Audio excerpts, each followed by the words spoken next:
د یو ملګري تپوس کړی دی چې اکثر ملګري د دې خبرې تپوس کوي چې د لاس د زنا نه به سړی څنګه ځان بچ کړي. د دې اسباب راته بیان کوي چې د لاس باندې چې کوم سړی بدکاري کوي، نعوذ بالله، استمنا بالید چې ورته ویل کېدلی شي، په لاس باندې خپل شهوت پوره کوي، د دې نه د بچ کېدو اسباب څه دي؟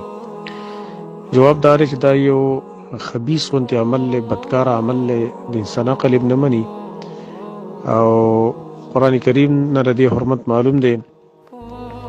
قرآن کې الله فرمایلی دی فمن ابتغى وراء ذلك فاولئك هم العادون. چا چې د خپل وینځي او د خپلې بیبي نه علاوه بل ځای کې شهوت پوره کول دا طلب کړو، نو دا خلک د حد نه تجاوز کوونکي دي.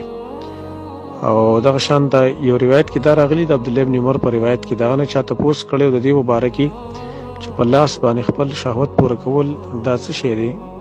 هغه ورته ویل دا د خپل نفس سره بدکاري کول، نعوذ بالله، د خپل ځان سره بدکاري کول دي. او د دې نه د بچاو دپاره اسباب چې کوم دي نو هغه مختلف دي. یو سبب هغه خو دا دی چې سړی د شهواتو د ځینې ځان وساتي، لکه بربند فلمونه کتل، غلط تصویران کتل، د زنانو مجلس ته ورتګ کول، زنانو سره رابطې ساتل وغیره. په دې سره د انسان دغه د شهوات چې کوم دی هغه کمیږي او د دې نه بچ کیږي.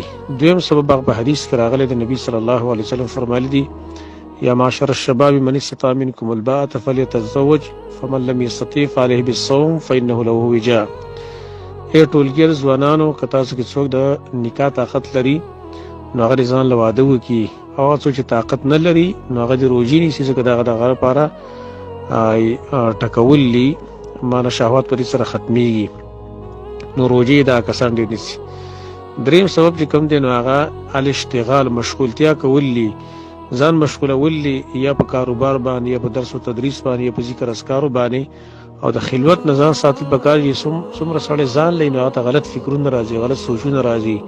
او چې کله سړی د خلکو سره مصروف وي، یا په کاروبار کې مصروف وي، یا په درس تدریس کې مصروف وي، نو هغه دې خبرو ته بیا فکر نه راځي، نو لہذا دین بیا هغه بچ کیږي. د غلط تصویرانو ځان ساتل. بیا څلورم سبب چې کوم دی نو هغه کثرت الذکر، ډیر زیات ذکر کول، بار بار ذکرونه کول، خاص کر پای کې لا حول ولا قوت الا بالله د دې بیا بار بار سره تذکره کوي.